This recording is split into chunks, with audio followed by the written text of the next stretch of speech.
by just going to your local pharmacy, or whatever witch hut or apothecary passed for one at the time. During that period, a tincture of mummia, the blackish resin chunks found on Egyptian mummies, was used as a cure-all for everything from headaches to stomach aches and pretty much anything else the doctor could sell it to you for, including as an aphrodisiac. And all because of a bad translation of an ancient scroll, though we're going to come back to that in a moment. When I first learned about this, my immediate question was, is it better tasting than Buckley's? It probably works about as well. And also, what does mummy actually taste like? But these days, breaking a chunk off a mummy to have a taste is generally frowned upon, so the answer is harder to come by. Great jerky. My God, this is an outrage. I was going to eat that mummy. So as we sat pondering this truly important question, it occurred to us that there was only one thing to do to find out. Break into a museum and steal a mummy. But when we realized that we just didn't have the outfits for the occasion, we decided to go with the next most logical thing, and instead just make one ourselves.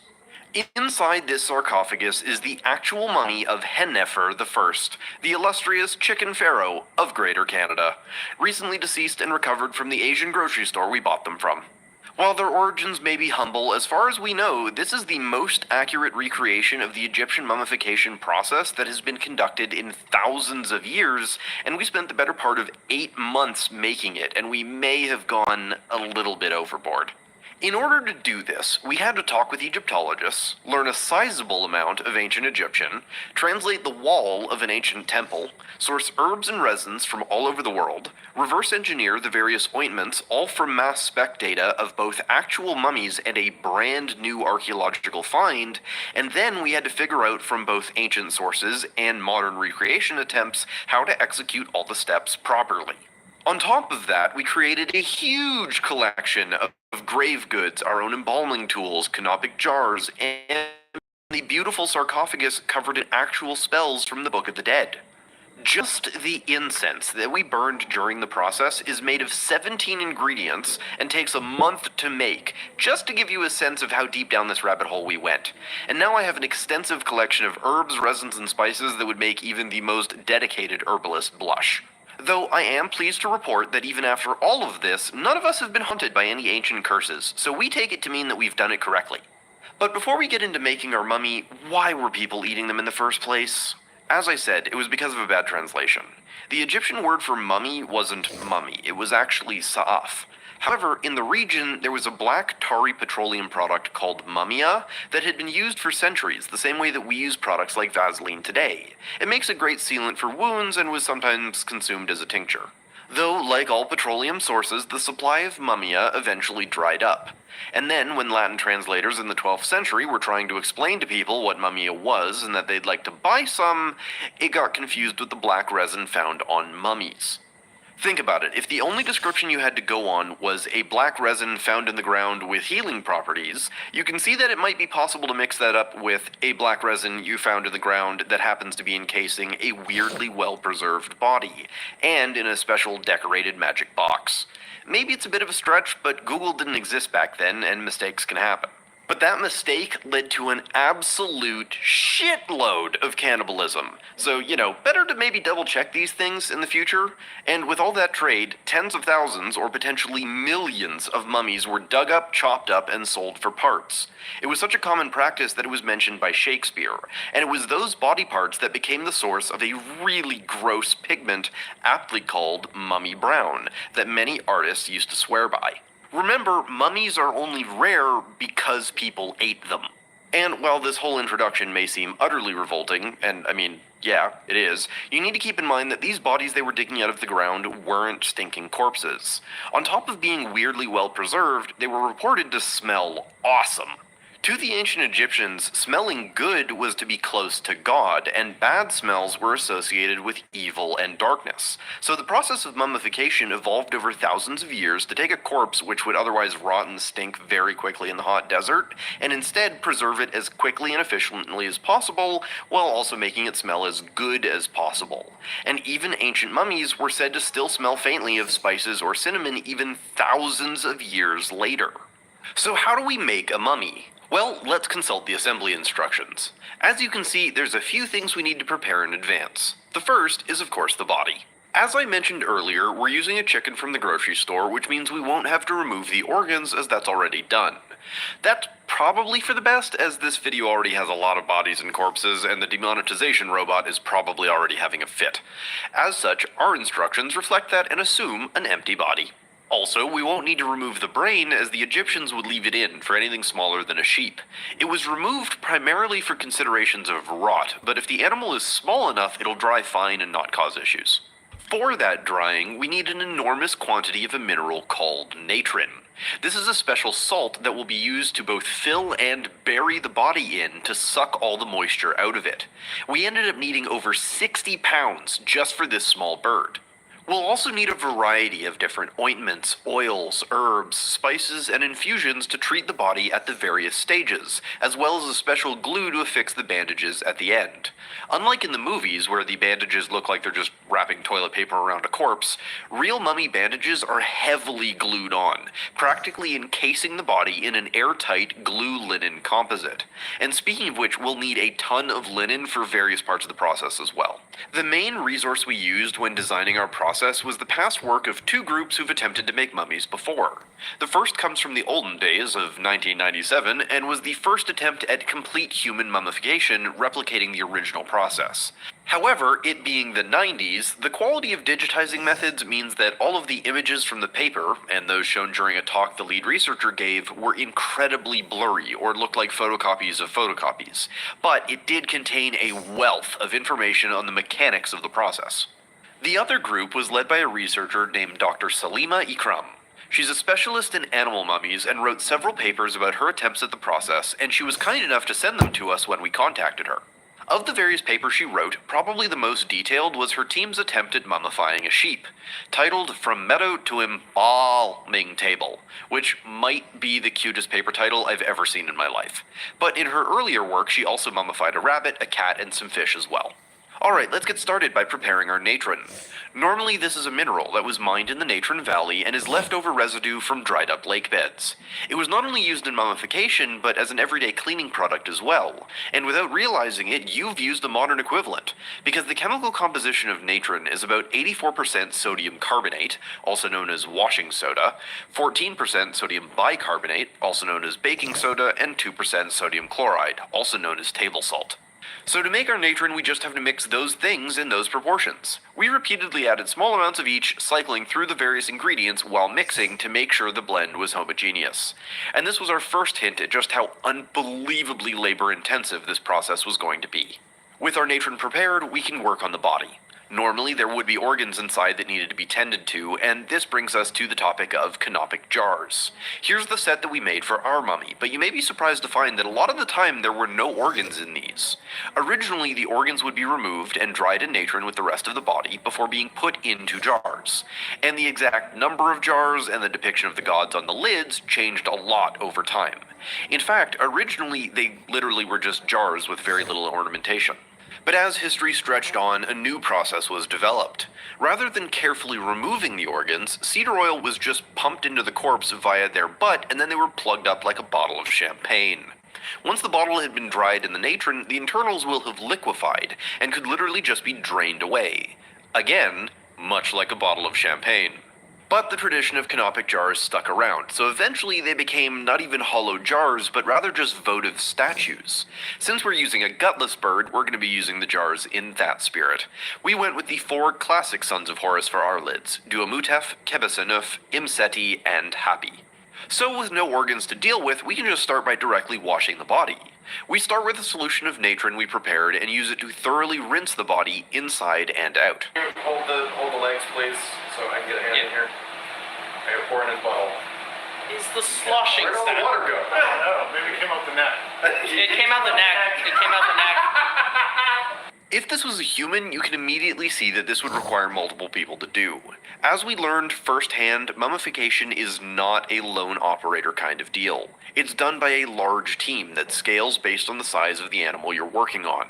An ox, for example, would need a lot more people to maneuver than a small bird. After the saline natron rinse, the body was dried off and we prepared the next wash.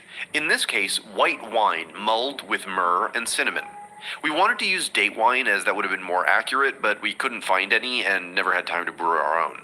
We did, however, use the highest alcohol content wine we could find. Again, the body is rinsed well and scrubbed inside and out, before being dumped out and emptied, then once again carefully dried.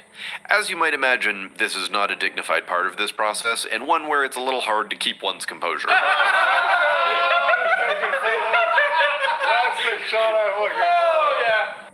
The last wash was actually done with an oil, in this case, cedar oil.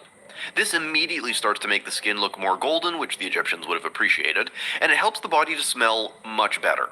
Especially if the corpse was a little bit old, this treatment would go a long way. But also, cedar oil has strong antimicrobial properties, so also acts sort of as a disinfectant. After it's been properly anointed, the internal cavity was stuffed bags filled with natron. These are simple to prepare by just making squares out of linen, putting some natron on top, and then tying it off with string. And these are incredibly common to find in mummification caches. Then the body was secured to various bits of wood so that it was basically in the position we want it to be once it's dried. If we don't do this now, the body is going to be way too stiff once it's dry to reposition, so it'll be stuck in whatever pose we bury it in. Another interesting note is that the traditional drying period was 35 days in natron, followed by about a month of further post-processing treatments and air drying, though this all could vary. This is because at about 35 days, an average human body should be just dry enough that it can be still mostly repositioned, but dramatically lighter and easier to maneuver. Any more and it gets too crunchy and you risk breaking things. Though since we're doing such a small animal, our bird will be fully cooked by 30 days, so we have to do almost all of the positioning in advance. But with that, it was time to move her into the drying chamber. This box was specially made for this purpose, though the ancients would have likely just done this outside in tents. We wanted to have a ventilated box so that if it starts to stink really badly, as some of the papers mentioned, then we wouldn't be stuck in a disgusting lab for the whole month it was drying. We also added wooden slats so that we could get a couple of inches worth of salt underneath the corpse rather than having it sit on the bare wood. And this is the same way they did it in ancient Egypt. If you think about it, any liquid is going to want to seek the lowest point, so this salt will be doing a lot more of the absorption legwork, much more than the stuff on top. Once we had a nice bed of salt, the body was carefully positioned and then slowly buried. In total, we used between 50 and 60 pounds of natron for this tiny bird. A human would need anywhere from 300 to 700 pounds worth. Though in theory the salt could be reused and re-dried, though I cannot imagine how bad it would smell after a couple of uses. At this point, all we had to do was light up some incense and let it cook. We burned 3 kinds of incense every day we were at the lab. Myrrh in the morning, frankincense in the afternoon, and 1 ball of kifi, the special incense we made, in the evening before we left. Kifi, or at least my version of the recipe, smells incredible. Like a fresh spring day with notes of sweet berries and herbs, and as it burns it changes to a rich, woody notes. There's a bunch of channels on YouTube that have attempted making it, but most of them make wildly inaccurate substitutions, like using rose petals or pine nuts. Or some are just using bad translations of the recipe, as there's a few floating around online that come from ancient Greek writers rather than Egyptian sources. However, the process of making it is really long and complicated and has a really cool story behind it, and it just won't fit into this video. So instead, we've made a second video over on Nebula that you can watch right after this one. We go over the recipe for kifi, all the ointments we'll be making today, as well as translations for all the hieroglyphs that you're going to see throughout the video, and a bunch of other Easter eggs. Eventually, I want to make a video dedicated solely to the production of kifi, but I'm not 100% satisfied with my recipe yet, because I'm not actually 100% thing dried. We may have noticed the smell and thought to do something about it sooner, but we ended up waiting for 15 days to change the inner natron bags. We weren't sure they needed to be changed at all, but by day 8 there was a noticeable stench of death, and by day 15 it was getting intolerable. Oh yeah, that's okay. Yeah, that's where all the stink is. This was also the point at which some part of our lizard brain started screaming, if we eat this, we will die. So our initial plan to make a second mummy out of a side of pork specifically to be eaten was thrown out the nearest window. Because I'm all for committing to the bit, but if there's one thing I've learned after watching the Ocean Gate wreck, it's that dying in an incredibly stupid way on the internet is a really bad idea. So we decided on an alternative that we think you'll find fair. Technically, people didn't usually eat the flesh of the mummies. I mean, they did, and they came up with all sorts of mental gymnastics to claim that it wasn't cannibalism, but generally, mummia specifically referred to the resinous coating. And for the first time in thousands of years, we have loads of the same resins. That just happen to be fresh. So we don't actually need to scrape them off a mummy to taste it. So at the end of the video, you'll get to see that chaos. However, before we move on, look at how dark the skin already looks. Before the groups I mentioned earlier attempted to make a mummy, people didn't know if they get their distinct colors from the fact that they're very old or from the process. But every study that's been done, and I mean you can see the same here, shows that the process is what makes the color. And this was something that we noticed multiple times throughout this experiment.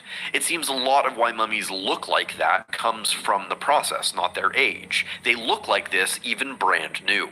After reburial and natron, we continued lighting incense and waiting for another 15 days, by which time the stank had largely subsided. But before we unearthed it again, we prepared all of the various ointments with the exception of the glue, which was prepared only on the final day when we wrapped the mummy, which is coming up later. Speaking of the ointments and resins, how did we actually figure out a recipe that's been lost for thousands of years? Literally only a year or so ago, a brand new find of a mummification workshop at the necropolis in Saqqara turned up a number of pots that not only had residue of the balms and ointments still in them, but the pots were labeled with what they contained. So using a technique called mass spectrometry, the group analyzed the residue and just published their analysis of what compounds could still be found and what sort of ingredients must have been used for each type of mixture. We of course were thrilled when we saw this, as we happened to be looking into mummification ointment recipes right when the study was published. I took the information from that paper and then compared it to several others that took samples off of actual mummies and ran the same tests. From both of these, I was able to put together an ingredient list, and the labels of the pots in Saqqara also specified what each mixture was supposed to be used for. The mass spec data also shows how common each ingredient is in the mixture. When you adjust for how volatile each ingredient was to account for the fact that really smelly stuff also evaporates away more quickly, you end up with a recipe that is pretty close and should work. Also, something that is very, very clear from the mass spec data is that just like how everyone has their own family recipes, so too did each embalmer, and the actual recipe wasn't something that was necessarily set in stone. There was a huge amount of variation, especially when you look at the composition of mummies from different periods. It would be made from a selection of ingredients, a little bit a la